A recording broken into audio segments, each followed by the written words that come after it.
तो प्रश्नावली प्रारंभ करने से पूर्व हमने आपको जो है भूमिका के अंतर्गत हमने आपको 5 नियम बता दिए थे, और बल्कि मुझे ध्यान आ रहा है कि मैंने 6 नियम भी, छठा भी बता दिया था। अब हम एक नियम और इसका रह गया है, उसको भी हम आपको पहले बता देते हैं। तो देखिएगा, 7वां नियम है गुणन का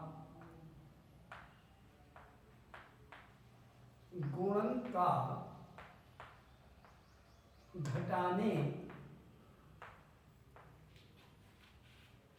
पर वितरण।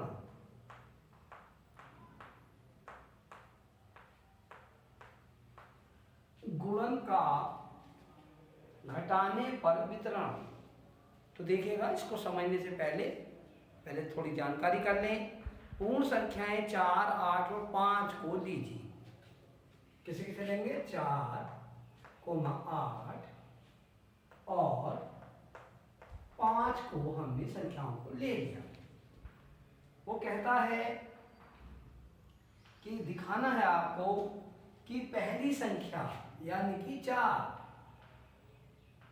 गुणा ब्रैकेट में दूसरी संख्या माइनस तीसरी संख्या बराबर 4 से हम इसको गुणा करें तो क्या हो जाएगा? पहली संख्या गुणा दूसरी संख्या माइनस पहली संख्या गुणा तीसरी संख्या। तो देखिएगा, हल कर लेते हैं। 4 अट्ठे 32 माइनस 4 पंजे 20। घटा लेते हैं, कितना ये आ गया है? 12 आ गया है। क्या आ गया है? ये 12 आ गया है।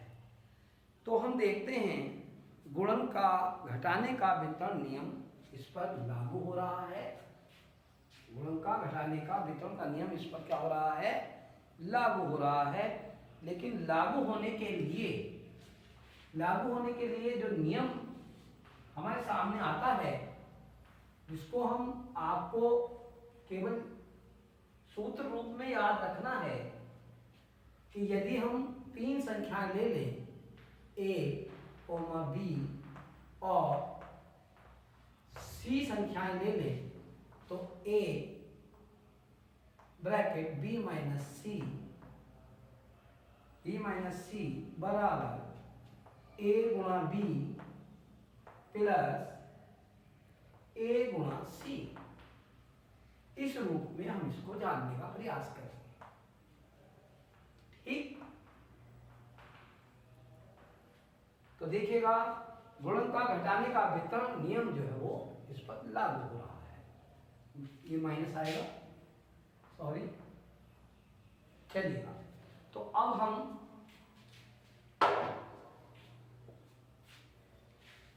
प्रश्नावली स्टार्ट करते हैं। मैं समझता हूं कि नियमों को आप गहन अध्ययन करेंगे और सभी नियमों को अपनी फेयर कॉपी पर कर लेंगे। चलिएगा, पहला सवाल अब हम आपको बता रहे हैं। चलिएगा, पहला सवाल क्या है? वो कहते हैं अपनी अभ्यास पुस्तिका में अपनी अभ्यास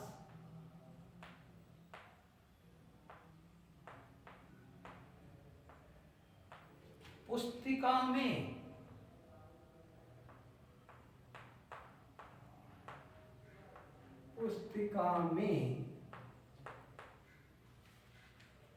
गुणन संक्रिया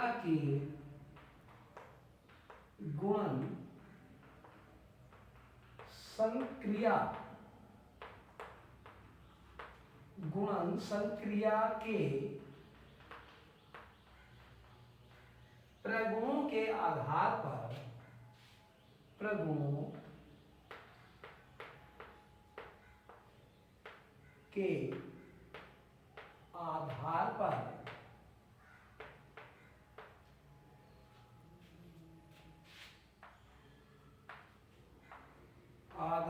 पर निम्नांकित कथनों में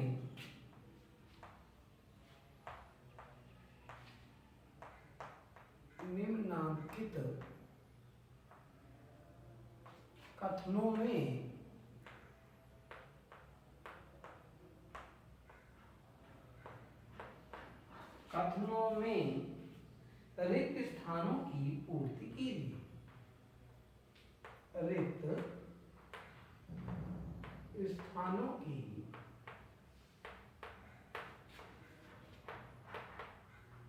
पूर्ति करो या कीजिए। चलिएगा ध्यान दीजिए। तो इसमें पहले सवाल का पहला पार्ट हम कर रहे हैं, वो है 468 468 गुणा 0 बराबर रिक्त स्थान दिया गया है। ठीक है, तो यहां पर कौन सा नियम लागू हो रहा है? यहां नियम लागू हो रहा है कि यदि किसी संख्या से 0 को गुणा किया जाए तो क्या आता है। नियम हमने बताया था कि यदि किसी संख्या से 0 को गुणा किया जाए तो उसका गुणनफल 0 आता है। जबकि एक बात और बताई गई थी, यदि 0 से किसी संख्या को गुणा किया जाए तभी भी 0 आता है। तो इसका मतलब हो गया कि हम यहाँ पर इस रिक्त स्थान को भरते समय नियम का पालन करेंगे कि किसी भी संख्या की जब 0 से गुणा करेंगे तो 0 आ जाएगा। सेकंड पार्ट देखिएगा,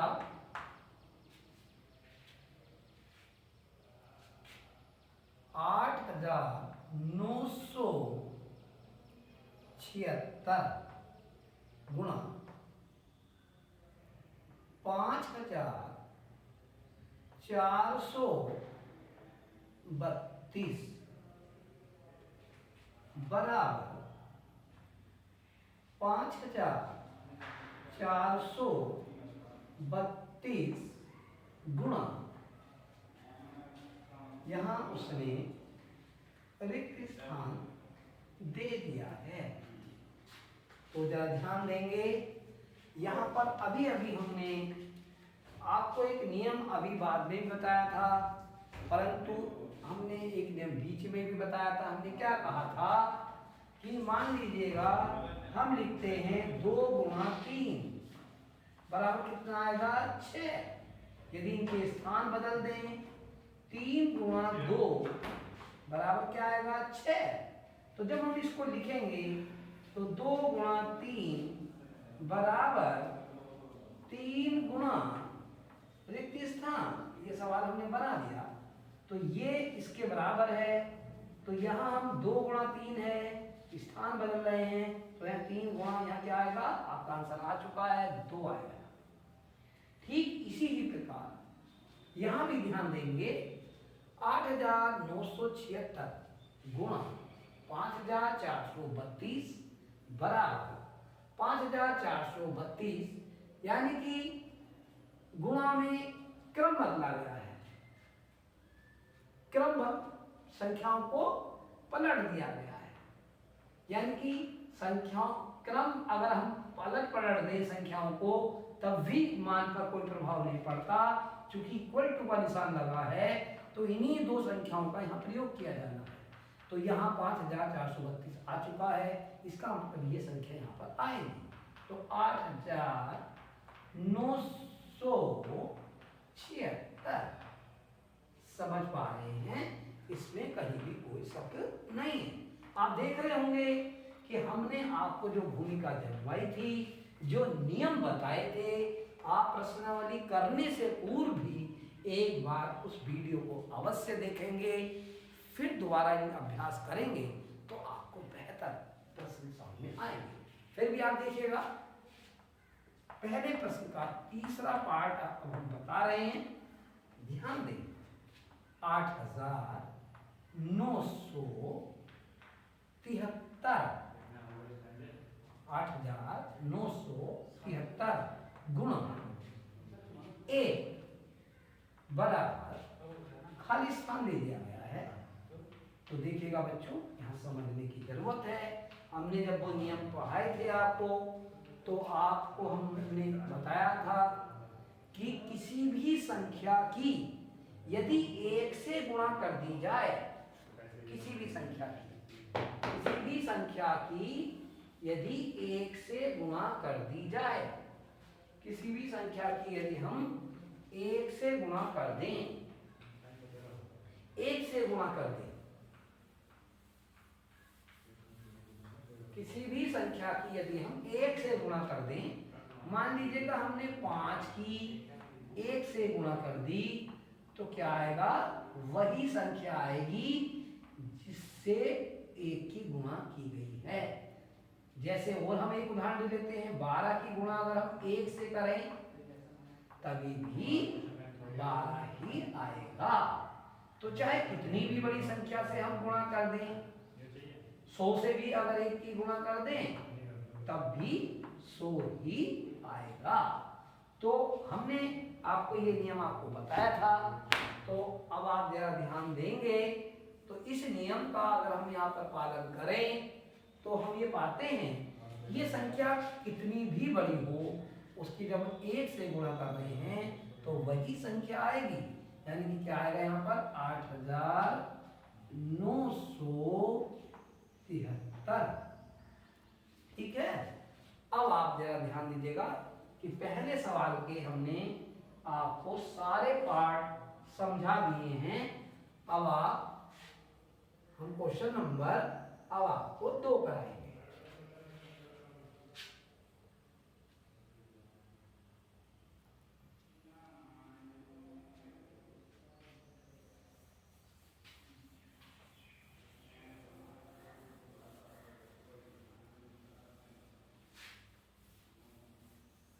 चलिएगा क्वेश्चन नंबर 2।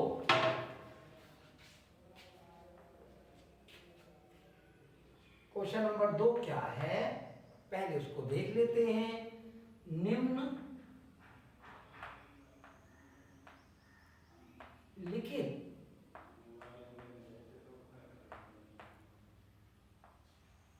निम्नलिखित का गुणनफल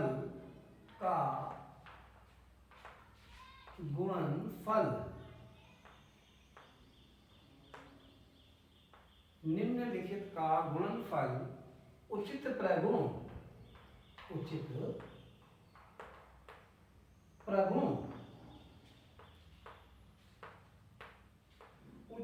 प्रगुण का प्रयोग करके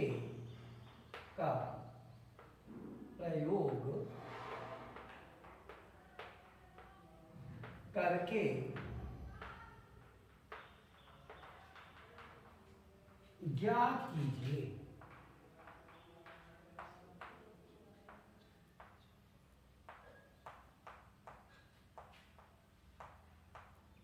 चलिएगा, देखिए ध्यान दें। इसका हम पहला पार्ट आपके सामने आ रहा है। सवाल है 4 गुणा 2,834 गुणा 25। तो चलिएगा, उसने अपने प्रश्न में साफ साफ कहा है कि निम्नलिखित का गुणनफल उचित प्रगुण, यानी कि जो भी आपको उचित लगता है उसका प्रयोग करके आपको ये प्रश्न हल करना है। सीधे सीधे गुणा नहीं करनी है। यानी कि कोई से भी प्रगुण का आप इस्तेमाल करें, ये बिल्कुल छूट है, लेकिन आपको बिना प्रगुण के ये प्रश्न हल नहीं करना है। तो देखिएगा, किसी भी प्रगुण का हम यहाँ प्रयोग कर सकते हैं। तो हम ये देख रहे हैं कि सबसे पहले हम क्या करें कि हम 2,834 को ऐसे ही लिख लेते हैं और ब्रैकेट में हम इन दोनों संख्याओं को देख रहे हैं आप, इन दोनों संख्याओं की गुणा कर लेते हैं। 4 गुणा 25। हमने इसको बिल्कुल सरल बना दिया है आपकी सुविधा के लिए। यहाँ पर हम गुणा का निशान लगा देते हैं। यद्यपि आपको यह भी जान लेना अत्यंत आवश्यक है कि यदि कहीं पर ब्रैकेट दिया हो और उसके बाहर कोई संख्या लिखी हो, तो संख्या और ब्रैकेट के बीच में कोई चिन्ह जब नहीं होता तो गुणा का चिन्ह मान लिया जाता है। इसमें कहीं भी कोई संदेह नहीं है। तो यदि आप यहाँ पर गुणा का निशान नहीं भी लगाएंगे तो आपको ये गुणा का निशान ही मान्य है। देखिएगा, ध्यान दें कैसे करना है। इक्वल टू का निशान यहाँ फिर लगाएंगे। 2834 को पुनः लिख देंगे। लिखने के बाद यहाँ पर हम बता रहे थे क्या निशान है, गुणा का निशान है। तो चलिए, हमने आपके दिमाग में ये बात आ सकती है कि सर आपने 4 और 25 को ही क्यों गुणा किया। तो बच्चों, इन प्रश्नों को हल करते समय ये बात हम विशेष ध्यान रखेंगे कि उन संख्याओं की एक साथ सबसे पहले गुणा करने का प्रयास करेंगे जो संख्याएं या तो सरल हैं, नंबर 1, और या जो है उनसे ऐसी संख्या बनने की संभावना है जिसमें 10 आ जाए, 100 आ जाए, 1000 आ जाए, 10,000 आ जाए। इस तरीके की जहां संख्याएं बनने की संभावना जहां पर दिखाई दे, उन्हीं संख्याओं को आपस में ब्रैकेट में रख देंगे। तो यहां हमें 4 और 25 में से ऐसी कोई संभावना दिखाई दे रही है, तो 25 चौका 100, जैसा कि मैं बता रहा था, यहां से संभावना ये आ गई है। और अब आप समझ रहे हैं कि बहुत आसान हो गया है। मैं उचित प्रगुण का प्रयोग करते हुए ही इसको हल कराऊंगा। तो देखिएगा कैसे मैं हल करा रहा हूं, ध्यान देने की जरूरत है। बराबर, इसको भी आसान ना समझे, यह भी उचित प्रगुण का प्रयोग करके ही हल कराना है। तो देखिएगा, किसी भी संख्या की यदि हम 1 से गुणा करें तो वही संख्या आती है, तो कर देते हैं 2834। हमने फर्स्ट बार में किसकी गुणा की है, ये गुणा कर दी है। ठीक है, आप समझ रहे होंगे कि हमने ये 1 की गुणा इससे कर दी है। ठीक है, बचे हुए जो 2 जीरो हैं उनको यहां लगा देंगे। ठीक, तो ये आपकी उचित प्रगुण का प्रयोग करके ये आपकी गुणा हो गई। ठीक समझ रहे हैं आप। चलिए, अब नेक्स्ट क्वेश्चन आपको बताते हैं, इसी का पार्ट सेकंड बता रहे हैं, ध्यान दें।